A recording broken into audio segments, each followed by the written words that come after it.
안녕하십니까. 민법 강사 김남경입니다. 여러분들 우리 지난 시간까지 물권법을 공부했었죠. 이 물권법이 15문제가 출제된다고 했어요. 그런데 이번 시간부터는 이제 계약법을 공부하겠습니다. 이 계약법은 10문제가 출제되는데 총론과 강론으로 나눠지죠. 그러면 총론과 강론이 어떻게 구분되는 건가 설명을 해볼게요. 계약 총론 파트에서는 전체적인 계약의 내용을 우리가 공부하는 거죠. 자, 계약의 종류가 뭐냐? 계약의 종류, 그 다음에 계약은 어떻게 해서 성립되는 거냐, 계약의 성립, 그 다음에 세 번째 계약의 효력이 어떻게 되냐, 계약의 효력. 이 계약의 효력이 중요한 거예요. 계약의 효력에서 우리 동시행항변권이라든가 위험부담이라든가 제3자를 위한 계약 이런 것들을 공부할 겁니다. 그 다음에 계약이 소멸되는 것은 뭐냐, 해지라는 게 있잖아요. 해지. 이래서 우리가 보통 계약의 종류, 성립, 그 다음에 효력, 소멸까지 이 총론 부분에 규정을 해놨어요. 여기에서 5문제 정도가 예상이 되는데, 강론 부분은 뭐냐? 우리 민법 계약법에 열거되어 있는 계약이 총 15가지입니다. 우리 여행계약이 추가됐기 때문에 15가지죠. 15가지의 전형계약이 있는데, 이 전형계약 중에서 부동산 중개 업무에 관련되는 계약이 딱 3개입니다.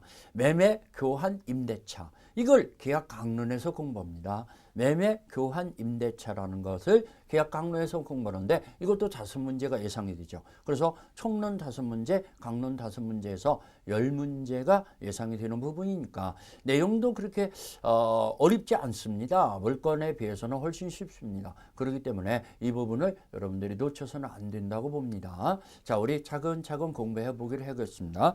우리 계약 총론이다 했어요. 계약의 의의다 해갖고 나오죠.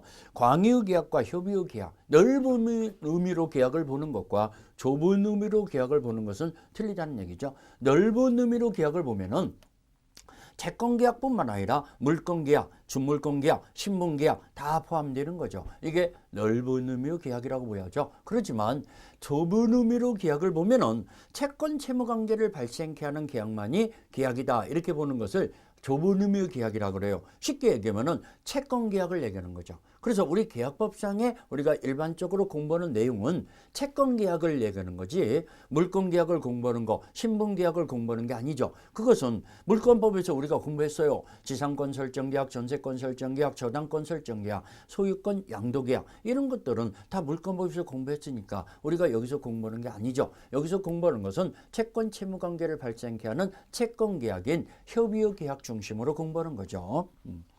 자, 우리 계약자의 원칙이다 해서, 계약자의 원칙은 계약 체결의 자유, 또 상대방 선택의 자유, 내용 결정의 자유, 방식의 자유가 있어요. 근데 오늘날에서는 이런 것들이 좀 제약이 되는 경우가 있어요. 공익적인 계약이나 공공성을 띠는 이런 계약일 때는 이런 것들이 제약이 되죠. 자, 우리 체결이 강제되는 경우도 있고, 또 상대방 선택이 제약이 되는 경우도 있고, 또 여러 가지 내용 결정도 반사의 절차나 불공정한 내용, 이런 것에서는 안 되잖아요. 우리 약관 계약 같은 경우도 여러분들 당사자가 약관의 내용을 정하는 게 아니라 회사 측에서, 작성자 측에서 일방적으로 정하는 거잖아요. 그러면서 계약이 성립되는 거, 이런 것들은 내용 결정의 자유가 제한되는 거죠. 또 방식의 자유도 제한되는 경우가 많이 있어요. 이런 것들은 오늘날 제약되는 부분이 있지만은 계약자의 원칙이다면은 이 4가지를 얘기하는 거죠. 자, 우리 보통거래 약관계약이다. 이것은 지금까지 3번 나왔어요, 여러분들. 보통거래 약관계약이 시험문제화 되는 것은 뭐냐면은, 약관계약이라는 것은 이미 계약 내용을 정형화시켜 놓은 거죠. 이미 정해놓은 거죠. 정해놓고 거기에 사인만 받는 거죠.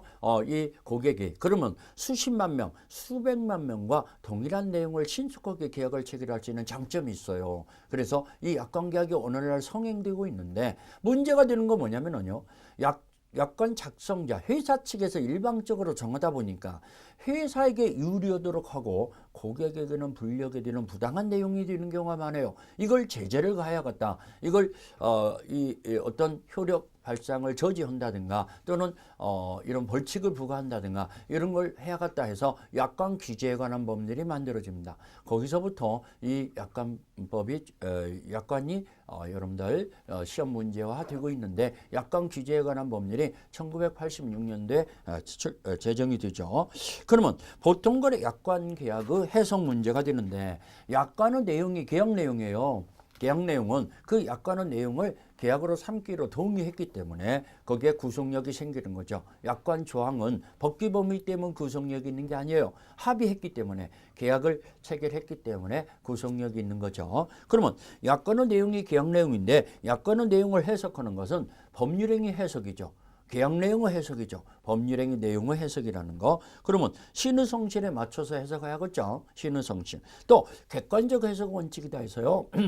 고객마다 다 틀리게 해석해서는 안 돼요. 통일적 해석 원칙이라고 그래요. 똑같이 해석해야겠죠. 그 다음에 개별 약정이 있으면 개별 약정이 우선합니다.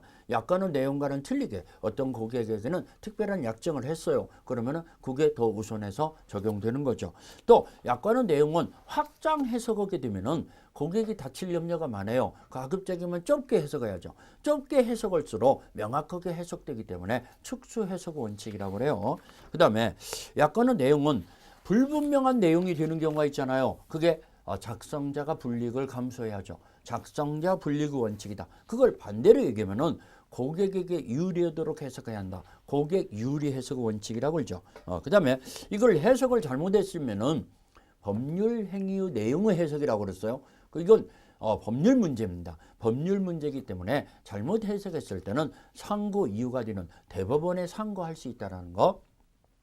그 다음에 작성자 측에서는 회사 측에서는 고객에게 중요한 내용이 RVCR 내용인 경우는 설명 고지 의무가 있어요. 그러면 명시 설명 고지 의무를 위반했을 때는 어떻게 되냐? 그 작성자 측에서는 회사 측에서는 그 내용을 주장하지 못한다는 거. 물론 고객 측에서 내용을 주장하는 건 상관없어요. 상관없는데 회사 측에서는 설명 의무를 위반했을 때는 그 내용을 주장하지 못한다. 그러면 설명했음을 누가 입증해야 하냐? 사업자 측에서, 회사 측에서 입증해야 한다는 거, 설명했음을 입증해야 한다. 그래서 여러분들 자동차 보험 계약 같은 거 들을 때 마지막에 자필로 설명 들었습니다 라고 보험 가입자에게 자필로 쓰라고는, 친필로 쓰라고는 이런 것들을 써본 경험이 있죠. 이런 것들이 사업자가 했다라는 것을 입증하는 자료가 되기 때문에 그런 것들을 확인하기 위해서 자필로 쓰라고 하는 경우가 종종 있습니다. 이런 것들을 말하는 거죠. 그러면은 선생님 꼭 설명을 다 해야 합니까? 설명 의무가 면제되는 경우도 있습니까? 예, 면제되는 경우가 있죠. 이 세 가지 경우는 설명 의무가 면제된다 그럽니다. 세 가지가 뭐냐? 설명하기가 너무나 곤란한 내용, 설명이 너무나 곤란한 난해한 내용인 경우가 있어요. 이럴 때는 설명하기가 복잡해요. 이것을 면제시킬 수 있다는 거. 두 번째는 고객이 잘 알고 있는, 충분히 잘 알고 있는 그냥 상식적인 내용이에요. 그런 것들은 설명 안 해도 된다라는 거. 고객이 충분히 잘 알고 있는 내용이라는 거. 그 다음에 세 번째는 법령에 규정되어 있는 내용이에요. 법령에 규정되어 있는 내용을 약관 규정으로 정했을 뿐이에요. 그랬을 때는 설명 의무가 면제된다 그럽니다. 이 세 가지. 자, 현저하게 난해한 내용이나 고객이 충분히 잘 알고 있는 내용이라든가 법령에 규정되어 있는 내용은 설명 의무가 면제된다는 거. 그런 것 좀 잘 기억하시고, 그 다음에 3번에 불공정한 약관 조항일 때는 어떻게 되냐? 불공정한 약관 조항일 때는 그 조항이 무효입니다. 그 조항이 무효라는 거. 자, 전부 무효, 일부가 무효일 때는 전부 무효가 된다는 게 원칙이잖아요. 137조. 근데 그 137조 적용이 배제된다. 일부 무효 특칙이라고 그래요. 이거 보고. 137조는 전부 무효가 된다겠는데 여기서는 일부 조항이 무효가 됐을 때 전부 무효다 하면 틀립니다. 그 조항만, 그 항목만 무효라는 거 염두에 두십시오. 137조의 일부 무효 법률 특칙으로 인정한다는 거. 자, 우리 그런 것들을 얘기했고, 여기에서 판례 박스를 보면은 보험 약관에 대해서 명시 설명 의무를 있는데 그걸 위반했을 때는 그 고객이 보험 계약을 해지할 수 있는지 여부다라고 물어봤죠. 해지할 수 없다. 소극이라고 나왔죠. 보험 그 내용을 회사 측에서 주장하지 못할 따름이지 보험 가입자가 그 보험계약 자체를 해지할 수 있는 것은 아니라는 거, 해지할 수 없다라는 거, 그런 걸 내겠습니다. 그 다음에 2번 판례를 보니까 골프장 운영회사가 불특정 다수인에게 회원에게 적용대로 골프클럽의 운영 회칙을 정했어요. 그것은 모든 회원에게 다 적용되는 거니까 약관의 성질을 갖는다라고 판결을 내렸죠. 약관의 성질을 갖는다. 모든 사람에게 다 적용되는 거. 그렇지만 3번 판례를 보니까요. 건설회사가 상가 및 부지를 특정인에게 매도하기로 하는 내용의 상가 매매 계약서를 미리 정형화시켰어요. 특정인에게만 적용되는 그런 내용을 이렇게 정했을 때는 일반인에게 적용되는 게 아니잖아요. 특정인에게 적용되는 거잖아요. 그러면은 이건 약관 내용이라고 볼 수가 없죠. 자, 모든 사람에게 똑같이 객관적으로 통일적으로 적용되는 게 약관 내용인데 어떤 특정인에게만 적용되도록 하는 것은 약관에 해당되지는 않는다라고 판결을 내렸죠. 자, 우리 계약의 종류를 볼까요? 전형계약과 비전형계약으로 나눠지죠. 우리 계약법에 열거되어 있는 계약을 전형계약이라고 그랬어요. 이 전형계약은 15가지가 있다고 그랬죠. 15가지의 전형계약. 비전형계약은 그 이후 계약을 비전형계약이라고 그랬죠. 수십 가지가 있죠. 우리 계약은 계약법에 열거되어 있는 계약만이 계약은 아니라는 거. 그 이후 계약을 비전형 계약, 무명 계약이다 그럽니다. 자, 우리 비전형 계약 중에서 혼합 계약이라는 게 있어요. 2개 이상의 전형 계약이 합쳐져서 나오는 계약을 혼합 계약이라고 하는데 이 혼합 계약도 비전형 계약이죠. 예컨대 제작물 판매 계약이다. 제작이라는 말은 도급이라는 얘기거든요. 만들어준다는 얘기니까 도급. 그 다음에 판매라는 건 매매잖아요. 도급도 전형 계약이고 매매도 전형 계약인데 2개의 전형 계약이 합쳐져서 이루어지는 계약이죠. 이걸 혼합 계약이라고 그래요. 또 하나 예를 들어볼까요?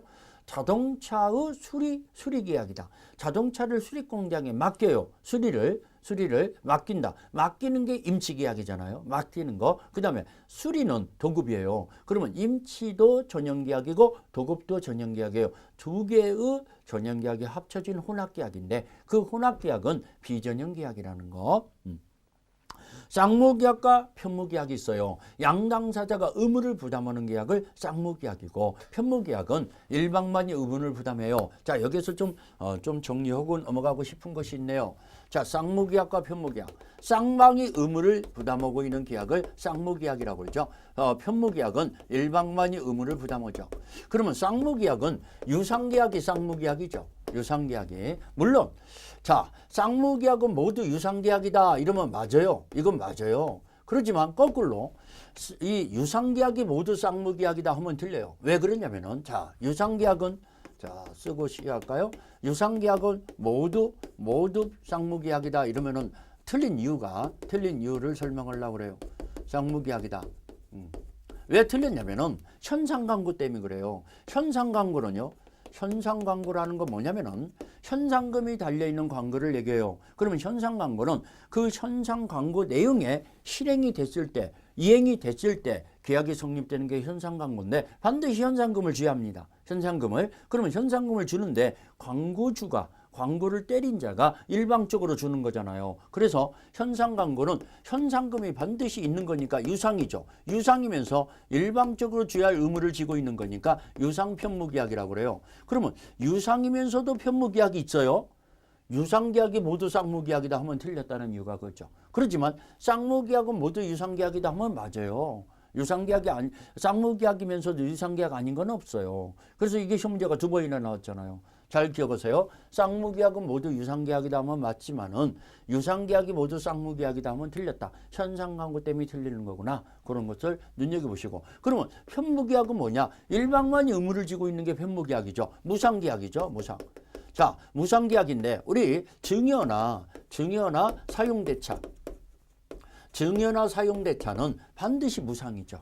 반드시. 그래서 편무계약이죠. 무상계약으로. 근데 여러분들 이 네 가지를 여러분들이 좀 조심해야겠는데 소비대차나 그 다음에 임치, 그 다음에 종신정기금이라는 게 있어요. 우리 전형계약 중에서 종신정기금 계약.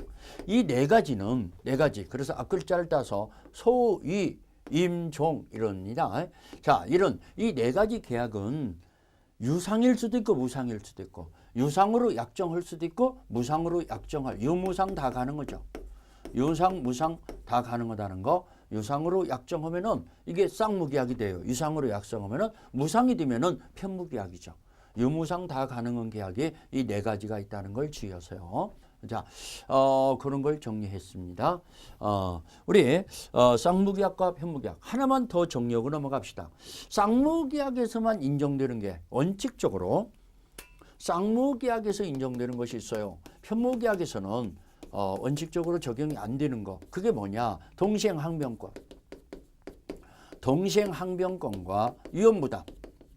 동시행항변권과 위험부담은 원칙적으로 쌍무계약에서 적용되고 편무계약에서는 적용되지 않습니다. 이 두 가지 상당히 중요한 거니까 잘 기억하세요. 쌍무계약에서만 인정되는 것이 동시행항변권과 위험부담이 있다는 거. 그 다음에 낙성계약과 유물계약이라는 게 있어요. 당사자 간의 의사적 합치만 갖고도 이루어지는 계약이 낙성계약이죠. 대부분의 계약은 낙성계약이에요. 자, 낙성계약과 유물계약. 낙성계약은 합의만 가지고도 이루어지는 거. 여러분들 매매계약. 자, 매도인은 재산권을 넘겨주기로 합의를 하고 매수인은 대금을 주기로 합의가 돼서 이루어지는 계약이잖아요. 이게 낙성계약이죠. 임대차 계약. 임대인은 그 목적물을 사용하기로 합의를 해요. 또 임차인은 얼마의 차임을 사용료를 주기로 합의가 돼요. 그래서 이루어지잖아요. 그래서 이런 것들이 낙성계약이라고 그래요. 합의만 갖고 이루어지는 계약을 말한다. 대부분이 다 낙성계약이에요. 근데 요물계약은 합의 갖고 안 되죠. 요물계약은 자, 이 실천이 돼야죠. 이걸 이행이 돼야죠. 실천. 이행이 돼야만이 계약이 성립된다. 그래서 요물계약을 쉽게 표현하면 실천계약이다 이렇게 얘기도 돼요. 그러면 대부분은 낙성계약인데 요물계약이 뭐가 있냐? 네 가지가 있어요. 자, 우리 재고로 시험 문제 잘 나오는 게 계약금 계약이죠. 이 계약금 계약은요, 네 번이나 나왔어요. 계약금 계약은 계약금이 지급돼야 성립되는 계약이죠. 계약금 계약. 그 다음에 현상광고. 아까 얘기했잖아요. 현상광고 내용에 해당되는 그런 이 광고 내용에 해당되는 이행이 돼야 현상광고 계약이 체결되는 거죠. 자, 세 번째는 대물변제라는 게 있어요. 자, 금전 대신에 물건으로 변제하는 걸 대물변제라고 그래요. 대물변제는 물건이 이행이 돼야 계약이 성립된다 그러죠. 자, 마지막으로 임대보증금 계약이라는 게 있죠. 임대보증금을 주는 것은 임대차 계약과는 틀리게 별도 임대차 계약하고 종된계약이라고 볼 수 있는데 이게 원칙적으로는 유물계약이에요. 임대보증계약이 물론 특약으로 낙성계약으로 할 수도 있어요. 그렇지만 원칙은 유물계약이라는 거. 자, 이 중에서 시험 문제가 가장 잘 나오는 게 이 계약금 계약이죠. 계약금 계약은 요물계약이라는 것이 네 번이나 나왔고 또 나올 수도 있으니까 여러분들이 꼭 잊지 마세요. 계약금 계약은 계약금이 지급이 돼야 성립되는 거구나. 요물계약이구나. 자, 아무튼 낙성계약과 요물계약을 정리를 좀 해봤습니다. 우리 직장에 넘어가세요. 직장에 넘어가서 유상계약과 무상계약이라는 게 나오죠. 대가의 지급이 있는 계약을 유상계약이라고, 대가의 지급이 없는 계약을 무상계약이라고 그래요. 우리 15가지의 전형계약 중에서 증여와 사용대차는 반드시 무상이라고 그랬어요. 증여와 사용대차. 그렇지만 이 네 가지는 소비대차, 위임, 임치, 종신, 정기금은 무상으로 약정할 수도 있다고 그랬죠. 또 유상으로도 할 수 있고. 아무튼간 유상, 무상 가능한 것이 네 가지가 있다는 걸 주의하시고. 자, 그다음에 이 구별의 차이점은 어디가 있냐? 이 유상계약은 모든 유상계약은 매매에 관한 규정을 준용한다라고 567조에 규정이 돼 있어요. 그것을 여러분들이 주의하죠. 그 매매에 관한 규정 중에서 중요한 게 뭐냐? 매도인의 담보 책임. 매도인의 담보 책임이 모든 유상계약에서는 다 준용된다라고 보여야죠. 그런 것들을 여러분들이 염두에 두시라는 거. 계속적 계약과 일시적 계약이다. 계약이 일정한 시점에서 완료되는 걸 일시적 계약이라고, 계속적 계약은 일정한 기간 동안에 지속되고 있는 거. 자, 여러분들 예를 들어서 백화점에서 옷을 산다고 가정해 볼까요? 사고 팔고 그걸로 끝나버리잖아요. 끝나는데 3년간 임대차 계약을 맺었다고 볼까요? 그러면 임대차 계약은 3년 동안 지속되고 있잖아요. 그 효력이. 그런 것들을 계속적 계약이라고 그래요. 그러면 계속적 계약은 어떤 특질이 있냐? 자, 기본 채권과 지분 채권으로 나눠져요. 자, 우리 임차권이 기본이라고 한다면 매월 차임을 주는 채권이 있죠. 지분 채권. 자, 우리 돈을 1억 원을 빌렸어요. 매월 이자를 주기로 했어요. 그 이자가 지분 채권이라고 배워야겠죠. 기본 채권과 지분 채권. 그다음에 우리 일정한 존속 기간을 정할 수도 있는데 존속 기간을 정하지 않을 수도 있고, 아무튼간 이런 장래에 향해서 계약을 소멸시키는 거죠. 해지가 인정되죠. 해지, 장래에 향해서. 해지라는 건 비소급이죠. 그동안의 계약은 유효했고 앞으로 계약을 소멸시키는 거죠. 당사자 간에는 계속적인 시간이 흐름이 지속되는 거니까 신뢰성이 강해요. 그래서 여러분들 임차인이 갑인 줄 알고 임대인이 빌려줬는데 알고 보니까 을한테 빌려준 거더라. 그러면 임차인의 동일성에 관한 착오는 중요보호 착오로서 임대인은 임대차 계약을 취소할 수 있어요. 중요보호 착오로서. 이런 식으로 당사자의 신뢰성이 굉장히 중요한 부분이라는 거, 이런 거. 그 다음에 이 명령 복종 관계가 될 염려가 많아요. 임대인과 임차인의 관계는 경제적 약자가 임차인이잖아요. 그러면 임대인의 눈치를 볼 수밖에 없는 경우가 종종 있잖아요. 그런 것들이 바로 이 계속적 계약의 특징이라는 거.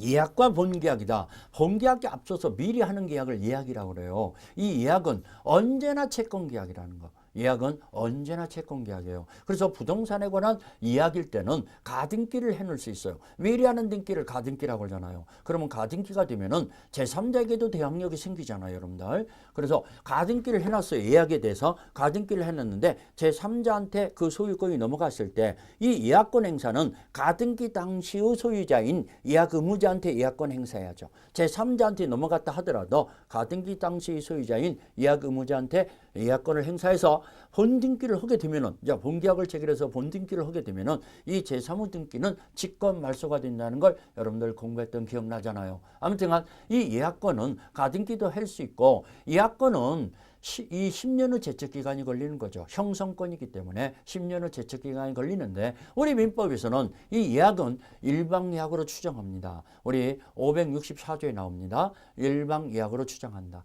이 예약을 실행시키는 이 권리자가 일방에게만 있다는 얘기예요. 그래서 예약권자가 일방적인 의사표시로서 본계약이 체결돼 버려요. 본계약이 성립되는 거예요. 그러면 본계약을 체결하고 안 하고는 예약권자에게만 달려있다 해서 일방예약 완결권을 형성권이라고 그래요. 형성권.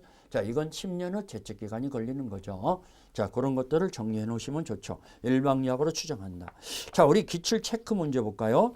작년, 재작년 26기 기출 문제네요. 계약의 유형에 관한 설명으로 틀린 것은 1번 예약은 채권계약이다. 예약은 언제나 다 채권계약이라고 했잖아요. 그러면 1번 맞았죠. 2번 전형계약 중 쌍무계약은 유상계약이다. 쌍무계약은 유상계약이잖아요. 자, 쌍무계약은 유상계약이다. 그러면 맞았다고 그랬죠. 그래서 2번도 맞았죠. 교환계약은 유물계약이다. 아니죠. 교환계약은 낙성계약이에요. 우리 유물계약은 이 네 가지라고 그랬잖아요. 교환계약은, 자, 교환계약이 뭐냐면은 재산권을 넘겨주기로 하고 대가를 받기로 했는데 그 대가는 물건이나 지식이나 금전 이후 재산권으로 받기로 하는 걸 교환계약이라고 그래요. 그래서 아파트를 넘겨줄 테니까 네 지식을 나한테 넘겨라. 이렇게 하는 것을 교환계약이라고 그래요. 금전으로 받기로 하면 매매계약이죠. 근데 금전 이후 재산권으로 받기로 하는 것을 교환계약이라고. 물론 이 재산권을 넘겨주고 노무를 제공받기로 하는 건 교환 아니에요. 그건 고용계약이에요. 고용계약. 아니면 또 일을 완성을 목적으로 하는 건 도급계약이에요. 그런 것도 교환계약이 아니에요. 재산권을 넘겨주는 대신 금전 이후 재산권으로 받기로 하는 것을 교환계약이라고 그래요. 교환계약은 쌍무계약이고 또 낙성계약이고 또 유상계약이고 분료식 계약입니다. 쌍무, 낙성, 유상, 분료식 계약이다 그럽니다. 낙성 계약이라는 걸 염두에 두셔야죠. 그러면은 3번이 틀렸죠. 4번 매매계약은 쌍무계약이다. 그렇죠. 양쪽이 다 의무를 부담하는 계약이잖아요. 매도인은 재산권을 넘겨줄 의무를 부담하고 매수인은 대금을 취할 의무를 부담하잖아요. 그래서 쌍무계약이라고 그러죠. 자, 5번 임대차 계약은 유상계약이다. 임대차 계약은 반드시 차임이 있잖아요. 사용대가인 차임이 없으면은 임대차 계약은 성립이 안 됩니다. 차임이 있기 때문에 임대차 계약이 유상계약이죠. 그러면 틀린 것은 3번입니다. 자, 우리 그 다음 장으로 넘어서 계약의 성립 파트로 들어가야죠. 이 성립 파트에서 이제 한 문제가 출제된다고 보야겠는데, 계약이 성립되려면은, 자, 이것도 뭐또 정리해 봅시다. 계약의 성립. 계약의 성립은, 자, 이 객관적 합의라고 그러죠. 객관적 합의. 객관적 합의라는 말은 뭐냐면은 객관적 합치. 객관적 합의는 청약과 승낙의 내용이 일치돼야 한다는 얘기예요. 청약과 승낙의 내용이 합치돼야 한다. 내용의 일치. 이것을 객관적 합의라고 그래요. 자, 객관적 합의만 갖고 계약이 성립되는 건 아니라는 거. 주관적 합의도 이루어져야 한다는 거. 주관적 합의. 이게 바로 청약자와 승낙자가 일치돼야 한다.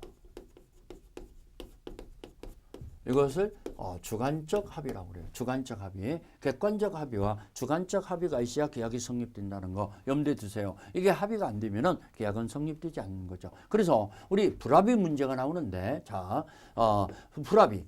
자, 불합의가 됐을 때는 계약은 불성립되는 거예요. 계약은 불성립되는 건데, 이 불성립이 되면은 법률행위가 아니니까 계약이 아니요. 계약이 아니니까 아무 문제가 안 생겨. 무효 취소도 계약이 성립돼야 무효 취소라고 그랬잖아요. 또 해제도 계약이 유효하게 성립돼야 해제 사유가 생기는 거예요. 그렇기 때문에 불성립됐을 때는 무효 취소 해제 이런 문제가 생길 리가 없죠. 자, 불성립되는 거, 불합의가 되는 것은 의식적 불합의. 자, 알면서 불합의 시키는 경우 있잖아요. 변경을 가하거나 조건을 붙인 승낙 이런 경우 있잖아요. 그러면 조건을 붙였어요. 승낙이 조건 있는 승낙. 그러면 청약과 승낙이 합치돼야 내용이 일치돼야 계약이 성립된다 했는데 이게 불일치가 됐기 때문에 알면서 불일치된 거죠. 계약은 불성립되는 거죠. 그러면 무의식적인 불합의라는 게 있어요. 무의식적 불합의. 숨은 불합의라고 그러죠. 무의식적. 서로 간에 모르고 있으면서. 무의식적 불합의. 모르고 있으면서 불합의가 된 거. 예컨대 자, 미국 사람과 홍콩 사람이 서울에서 만나서 계약을 맺었는데 미국 사람은 당연히 미국 달러로 생각하고 계약을 체결했어요. 홍콩 사람은 홍콩 달러로 생각했네. 근데 표시는 달러로 표시했는데 서로 생각하는 바가 틀리잖아요. 그런다면은 서로 간에 일치된 것으로만 알고 있었어요. 불일치가 됐는데 계약은 불성립되는 거죠. 미국 달러와 US 달러와 홍콩 달러는 틀리니까. 그래서 이런 것들이 서로 간에 모르고 있었으면은 숨은 불합의 문제다 그럽니다. 숨은 불합의 문제로서 계약은 성립이 안 되죠. 성립이 안 된다는 거. 자, 합의가 돼야 계약이 성립된다는 거. 그러면 우리 민법에 계약을 성립하는 유형은 세 가지로 규정되어 있어요. 우리 민법에. 첫 번째, 청약과 승낙에 의한 계약의 성립.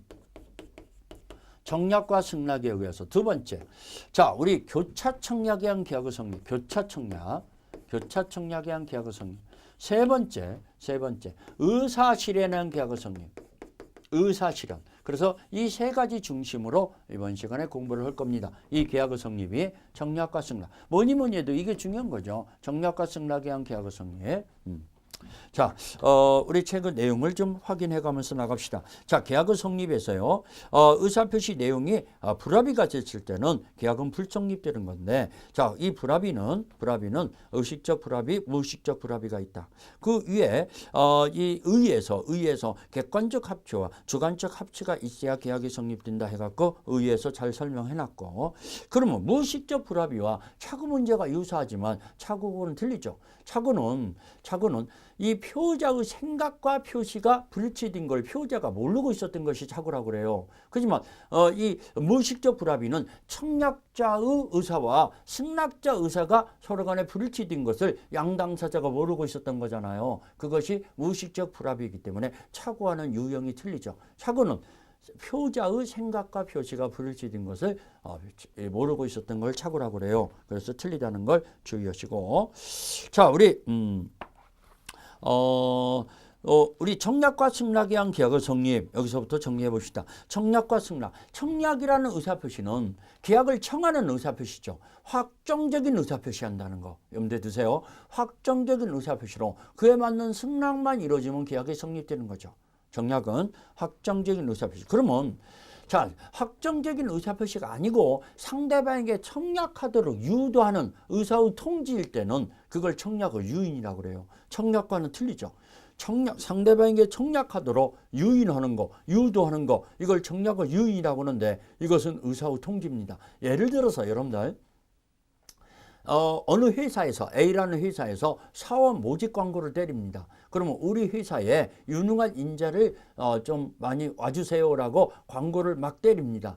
비싼 광고 비용을 들으면서 그러면 내가 당신 회사에 가겠소라고 입사 원서를 내는 것은 그게 청약에 불과하죠. 고용계약을 체결하겠다는 청약에 불과하고 그 입사 원서를 냈다고 해서 다 고용계약이 체결되는 건 아니잖아요. 그 유인자가 그러니까 회사 측에서 승낙을 해야 고용계약이 체결되는 거죠. 야, 요즘에 취업이 어렵고 이러는데 그런 입사원서만 냈다고 해서 계약이 성립된다면 얼마나 좋겠습니까? 여러분들 그렇지 않습니다. 자, 그거 입사원서를 내는 건 청약에 불과하고 그 광고를 때린 광고 회사 측에서 선발해야 고용계약이 체결되는 거죠. 그 유인자가 다시 승낙해야 한다는 얘기죠. 청약의 유인에서는. 그런 것을 얘기하는 거죠.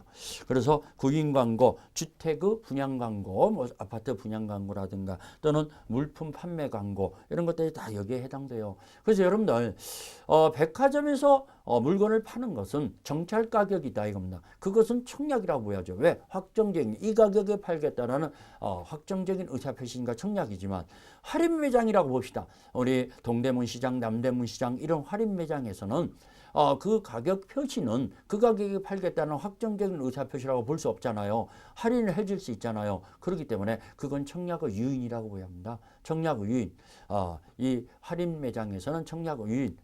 가격을 깎을 수 있는 이런 매장에서는 진열 자체가 청약의 유인입니다. 백화점은 진열 자체가 청약이라고 보야겠고 그런 점에서 차이가 난다는 거. 청약의 효력이다 해서요. 청약의 효력은 상대방에게 도달했을 때 효력이 생기죠. 격지자 간의 계약이든 대화자 간의 계약이든 청약은 모두 도달 시에 효력이 생겨요. 자, 대화자와 격지자는 어떻게 구별됩니까?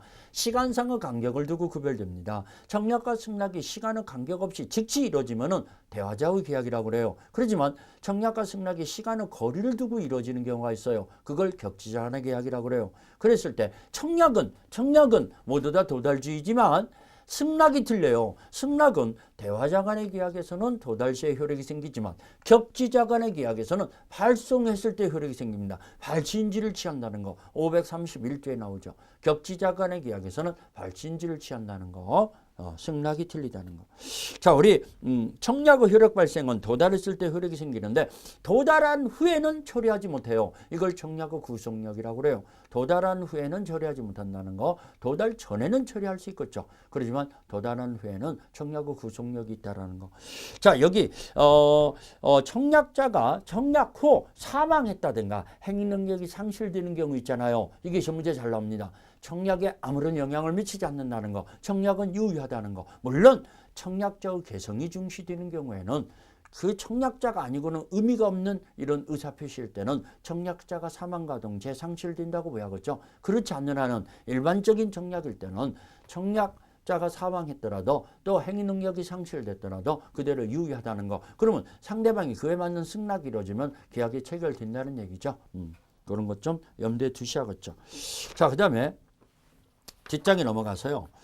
청약의 후속력이다. 청약은 처리하지 못한다고 그랬어요. 청약 후속력. 그걸 물론 도달하기 전에는 처리할 수 있는데 처리권을 유보한 청약이 있는 경우가 있어요. 처리할 수 있도록 하자. 도달한 후에도 처리할 수 있도록 하자라는 유보한 특약을 맺었을 때는 청약일 때는 처리할 수 있죠. 이런 거 그런 것 좀 눈여겨보시고 이 상행위에서 대화자 간의 청약일 때는 즉시 승낙을 안 하면은 이 청약은 효력을 잃기 때문에 청약은 처리할 수 있는 거죠. 상행위에서는. 그 다음에 승낙 적격이다. 그러면 청약은 언제까지 구속력이 있냐 이겁니다. 승낙 기간을 정했을 때는 그 기간까지 청약의 효력이 유지된다고 봐야죠. 그러면 그 기간이 지났을 때는 청약은 처리할 것도 없이 상실됩니다. 그러면 승낙 기간을 정하지 않았을 때는 어떻게 됩니까? 상당한 기간까지 청약의 효력이 유지됩니다. 그러면 상당한 기간이 경과된 후에는 또 처리할 것도 없이 상실되는 게 청약이라는 거. 청약의 효력은 승낙 적격이 있는 동안까지, 승낙기간이 있을 때는 그 기간까지, 승낙기간이 없을 때는 상당한 기간까지 청약의 효력이 유지된다는 거. 그걸 염두에 두세요. 자, 우리 기출 체크 문제 볼까요? 청약과 승낙에 관한 틀린 것은 우리 25위 기출 문제네요. 자, 1번. 불특정 다수인에 대한 청약은 효력이 있다. 자, 청약의 상대방은 불특정 다수인한테도 할 수 있잖아요. 불특정. 여러분들 자동 판매기의 상품 진열 이런 것들은 어떤 특정인한테만 하는 게 아니라 그 상품 진열 자체가 정찰 가격이니까 청약인데 불특정 다수인한테 한 청약이잖아요. 여러분들 여러 가지 인터넷으로 하는 광고라든가 이런 청약 이런 것들이 다 불특정 다수인한테 한 청약이라고 보여야죠. 그러면 1번 맞았고 2번 불특정 다수인에 대한 승낙은 효력이 없다. 그렇죠. 승낙은 청약자한테만 해야죠. 특정인한테만 해야죠. 승낙은 불특정 다수인한테 승낙할 수는 없죠. 청약은 불특정 다수인한테 해도 되지만 승낙은 특정인한테만 해야 한다는 거. 그래서 2번도 맞고 3번 청약과 승낙은 각각 발송체의 효력이 생긴다. 자, 청약은 대화자든 격지자든 다 도달했을 때 효력이 생긴다고 그랬죠. 청약은. 승낙은 대화자에서는 도달 시에 격지자 간에서는 발송 시. 그러면 다 발송 시에 효력이 생긴다고 나왔으니까 3번이 틀렸죠. 3번 틀렸고 4번 승낙기간을 정하지 않는 청약은 상당한 기간 내 승낙의 통지를 받지 못할 때 효력은 잃는다. 자, 승낙기간이 정했을 때는 그 기간까지 승낙을 해야 한다고 그랬어요. 그 기간까지 청약이 유지된다고 그랬어요. 그런데 승낙기간을 정하지 않았을 때는 상당한 기간까지 청약이 유지되고 상당한 기간 내에 승낙의 통지를 청약자가 도달이 안 됐을 때는 청약의 효력은 상실되는 거죠. 4번도 맞고 5번 승낙기간이 정하지 않은 청약일 때는 연착된 승낙은 이 청약자가 이런 새로운 청약으로 볼 수 있다. 자, 우리 연착된 승낙은 새로운 청약으로 볼 수 있다 그러죠. 그래서 청약자가 다시 승낙하면 계약이 성립되죠. 그렇지만 그것만 가지고는 계약이 성립된다고 볼 수 없죠. 조건을 붙인 또는 변경을 가한 승낙도 새로운 청약으로 본다 그랬어요. 그래서 청약자가 다시 승낙했을 때 계약이 성립돼요. 연착된 승낙도 마찬가지죠. 근데 여기서 이제 문제가 되는 것은 사고에 의한 연착된 승낙이 되는 경우가 있어요. 자, 보통 연착된 승낙은 새로운 청약으로 볼 수 있는데 사고에 의해서 우편 사고 나서 연착이 됐을 때는 어떻게 되겠냐. 이런 것들은 좀 살펴봐야죠. 자, 사고에 의한 연착된 승낙. 사고에 의한 연착. 승낙이 연착됐어요. 사고에 의한 연착된 승낙. 이런 경우는 청약자가 사고에 의해서 연착이 됐을 때는 연착의 통지를 해줘야 합니다. 청약자의 연착의 통지. 연착의 통지를 한 경우와 안 한 경우로 나눠집니다. 한 경우. 연착의 통지를 했으면은 연착된 승낙이 돼버려요. 그러면 계약은 불성립되죠. 연착된 승낙이 되기 때문에 계약은 불성립됩니다. 근데 연착의 통지를 안 했어요. 안 한 경우 연착되지 아니한 것으로 본다 그럽니다. 그러면 그 승낙 기간 내에 도달한 것으로 본다는 얘기죠. 그러면 승낙 기간 내에 도달하면은 발송 시에 계약이 성립되죠. 승낙의 발송 시에 이건 격지자 간의 계약이잖아요. 격지자 간의 계약에서는 승낙의 발송 시에 계약이 성립된다는 거. 여러분들은 처음에 공부할 때는요, 이게 서로 반대인 것 같다고 하더라고요. 연착의 통지를 한 경우는 계약이 성립되고 안 한 경우는 불성립될 것 같다고 하는데 그렇지 않습니다. 연착의 통지를 한 경우는 계약이 불성립되고 연착의 통지를 안 한 경우는 계약이 성립된다는 거. 연착의 통지를 안 한 경우는 성립됩니다. 승낙의 발송 시에 성립된다. 이것 좀 사고에 의한 연착된 경우 잘 좀 정리해 놓으세요. 사고에 의한 연착. 자, 우리 승낙에 대해서 정리할까요? 승낙은 청약의 내용에 합치되는 일치되는 승낙을 해야 계약이 성립되는 거죠. 반드시 또 청약자한테 해야 한다고 그랬어요. 청약자한테 해야지 불특정 다수인한테 승낙해서는 안 된다고 그랬죠. 자, 요건 승낙은 특정의 청약에 대해서 하는 거, 청약자한테만 해야 한다는 거, 또 청약의 내용과 일치돼야 한다. 여기서 이제 주의할 것은 승낙자의 납부 자유를 갖는다는 걸 주의하세요. 그 얘기가 뭔 얘기냐면 청약자가요, 이달 말까지 확답이 없으면은 승낙한 걸로 간주한다라고 청약을 하는 경우가 보통 있잖아요. 그래도 이달 말에 확답이 없더라도 승낙의 효력이 생기는 게 아니라는 거. 그건 청약의 내용에 승낙자는 구속당하지 않아요. 언제나 자유롭습니다. 그렇기 때문에 거기에 구속당하지 않는다는 걸 염두에 두셔야 합니다. 회답이 없더라도 승낙의 효력이 생기는 게 아니라는 거. 계약이 성립되는 것이 아니라는 걸 주의하세요.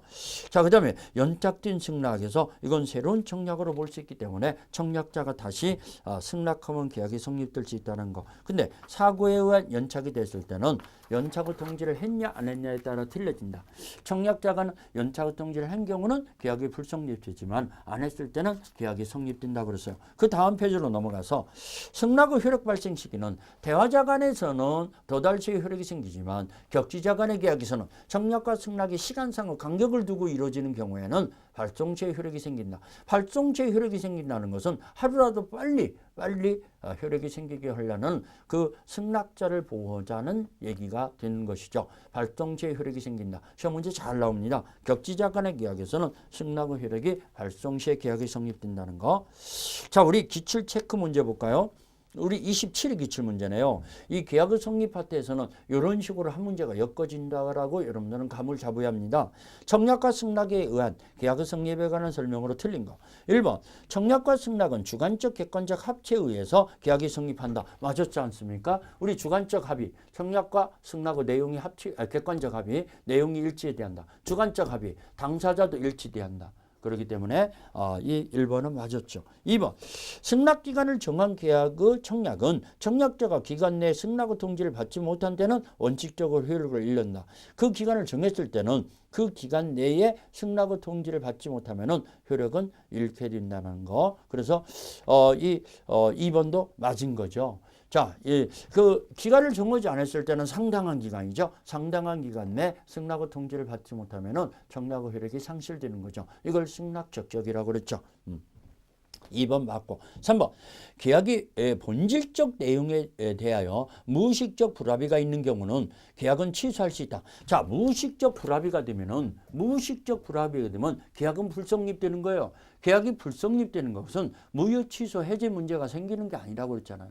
계약이 성립돼야만이 무효 취소 해제 문제가 생기는 거니까 불성립됐을 때는 아무것도 아니라고 그랬어요. 그렇기 때문에 취소할 수 있다라고 나왔으니까 3번이 틀렸죠. 취소할 수 있다 이러면 틀렸죠. 그래서 답은 3번이네요. 4번 불특정 다수인에 대해서도 청약이 가능하다. 자, 불특정 다수인한테 청약은 불특정 다수인한테 할 수 있어요. 그렇지만 승낙은 특정인한테만 청약자한테만 해야 한다고 아까 강조했잖아요. 불특정 다수인한테 한 청약도 가능하고. 5번 격지자 간의 계약에서 청약은 그 토지가 상대방에게 도달했을 때 발생한다. 격지자 간의 계약에서 청약은 상대방에게 도달했을 때 효력이 생기는 거죠. 상대방에게 격지자 간 청약은 그럽니다. 청약은 모두 다 도달했을 때 효력이 생긴다고 그랬죠. 격지자든 대화자든. 그렇지만 승낙은 격지자 간의 계약에서 승낙은 발송했을 때 효력이 생긴다고 그랬어요. 그렇기 때문에 5번도 맞은 거죠. 틀린 것은 3번이네요. 3번. 자, 우리 교차 청약에 의한 계약의 성립. 우리 이 세 가지가 우리 민법에 규정됐기 때문에 이 세 가지를 공부하자 그랬죠. 교차 청약이라는 거 뭐냐면 우연찮게 양청약이 딱 맞아버린 거. 우연찮게 이루어지는 거죠.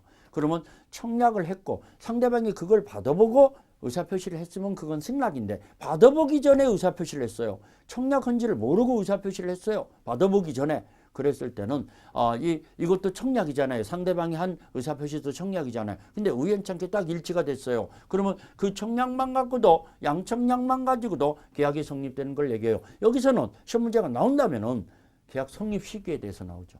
계약 성립 시기는 언제냐? 양청약이 모두 도달했을 때 성립한다. 얘도 맞고 나중에 도달한 청약의 도달 시점에서 성립한다. 얘도 맞죠. 왜? 같은 시점을 가리키는 거니까. 양청약이 모두 도달했을 때 성립한다. 또는 나중에 도달한 청약의 도달 시점에서 성립한다. 똑같은 말이라는 거. 교차 청약. 자, 의사실현이라는 게 뭐냐? 승낙이라는 의사표시가 없는데도 승낙으로 대신하는 어떤 행위가 발생하는 경우 있잖아요. 여러분들 서점에서 정찰 가격인 책의 진열 자체는 진열장에 책꽂이에 책이 꽂혀 있죠. 그 그 가격에 책을 팔겠다라는 확정적인 의사표시로서 청약이잖아요. 청약인데 그 진열장의 청약인데 그걸 카운터에 갖고 나오면서 매매계약이 성립되는 거잖아요. 근데 이 책을 진열장에서 책을 보면서 볼펜을 뽑아갖고 뚜껑에다가 이름을 써버린다든가 이런다면은 지금 이 책을 사겠다는 의사가 승낙이라는 의사표시가 없더라도 실현되고 있어요. 그 행위 속에는 자기 이름을 쓰는 행위 속에는 의사가 실현되고 있는데 이름을 그 계약이 성립되는 시기는 그런 이름을 쓸 때 계약이 성립되지 청약자가 알았을 때 성립된다 이러면 틀려버려요. 그 승낙이라는 행위가 발생했을 때 사실이 생겼을 때 계약이 성립되는 거지 그걸 청약자가 인식했을 때 성립된다 이러면 틀려버립니다. 아무튼 그런 의사실현이라는 것은 승낙이라는 의사표시가 없으면서 승낙으로 대신할 수 있는 어떤 사실이 발생했을 때 계약이 성립되는 걸 얘기하는 거죠. 자, 교차청약과 의사실현은 계약 성립 시기만 주의하시면은 여러분들 다 맞출 수 있습니다. 그 다음에 우리 책에 이제 사실계약예령이다라고 해서 간단하게 정리했는데 사실계약은 간단하게 보세요. 이것은 의사표시가 없으면서도 어떤 사실적인 행위만 갖고도 계약이 성립되는 것을 얘기하는 거죠. 이걸 사실계약예령이다. 여러분들 전기 공급계약이나 가스 공급계약, 수돗물 공급계약 여러분들 무의식적으로 전기 스위치를 켜고 가스를 틀고 이 수도꼭지를 틀잖아요. 그런데도 공급계약이 체결돼요. 이런 것들은 생존 배려 급부계약이라고 그래요. 버스를 타는데 이 내가 운송계약을 체결하지라는 의식작용을 하면서 버스 타는 건 아니잖아요. 그래도 운송계약을 체결되고 있잖아요. 이런 의사표시가 없으면서 사실적인 행위만 가지고도 계약이 성립되는 걸 사실계약이론이라고 그래요. 그 다음에 경쟁체결한 계약의 성립이라고 그랬어요. 경쟁체결은 경매와 입찰이 있어요. 경매라는 것은 상대방의 계약 내용을 알고 있는 걸 경매예요. 그렇지만 입찰은 계약 내용을 모르고 있어요. 그러면 우리가 흔히 알고 있는 부동산을 법원에서 경매하는 게 있잖아요. 상대방이 가격을 얼마 써냈는가를 우리가 모르잖아요. 이런 것들은 엄격히 말하면은 입찰의 뜻이죠. 입찰을 얘기하는 거지 경매를 얘기하는 게 아니죠. 자, 여기에서는 가격을 올라가는 경매와 내려가는 경매에서 호가 행위가 어떻게 되냐. 가격을 올리는 경매에서 호가 행위는 청약의 유인이라는 거. 청약의 유인이죠. 그렇지만 가격을 내리는 경매에서 가격을 부르는 거 이것은 청약에 해당되죠. 이 경매라는 것은 여러분들 우리 뭐 그림을 경매장에서 그림을 이렇게 경매하는 경우 많이 있잖아요. 골동품이라든가 그런 걸 때 가격을 이 번호표를 들었다 놨다 이러잖아요. 올리고 또 내리고 이런 것들이 있는데 올라가는 경우에서는 청약의 유인이고 내려가는 경우에서 호가행위는 청약이라는 거. 그 다음에 입찰을 붙인다는 공고 표시는 청약의 유인이죠. 거기에 맞는 입찰서를 써내는 것이 청약이고 그 낙찰이 선고가 돼야만이 계약이 성립되는 거잖아요. 간단히 좀 정리하세요. 이런 정도는. 자, 우리 계약 체결상의 과실 책임부터는 우리 쭉 이제 계약의 효력 파트로 들어가죠. 동생 항명권, 위험부담 이런 것들이 쭉 공부가 될 건데, 자, 우리 다음 시간에 계약 체결상의 과실 책임부터 정리하기로 합시다. 자, 이번 시간에 우리가 계약법의 총론 파트를 공부한 것은 계약의 종류에 대해서 우리가 공부했어요. 계약의 종류, 우리 쌍무계약, 편무계약, 유상계약, 무상계약, 그 다음에 낙성계약, 요물계약 이런 내용들을 좀 정리했습니다. 그 다음에 우리 계약 성립 파트로 들어갔죠. 계약 성립 파트에서요. 객관적 합의와 주관적 합의가 있어야 계약이 성립되는데 그럼 불합의가 되면은 계약은 불성립돼요. 불성립되면은 아무 문제가 아니라고 그랬어요. 무효 취소, 해제 문제가 아니라고 그랬어요. 그럼 의식적 불합의와 무의식적 불합의가 있는데 이런 것들은 다 계약이 불성립되는 모습이죠. 그러면 계약이 성립하는 유형은 청약과 승낙에 한 계약의 성립, 교차 청약한 성립, 의사실현한 계약의 성립. 우리 민법이 규정되어 있는 것이 이 세 가지니까 이 세 가지 중심으로 여러분들이 정리해 놓아야겠어요. 청약과 승낙에 한 계약의 성립이 한 문제가 나올 가능성이 가장 높죠.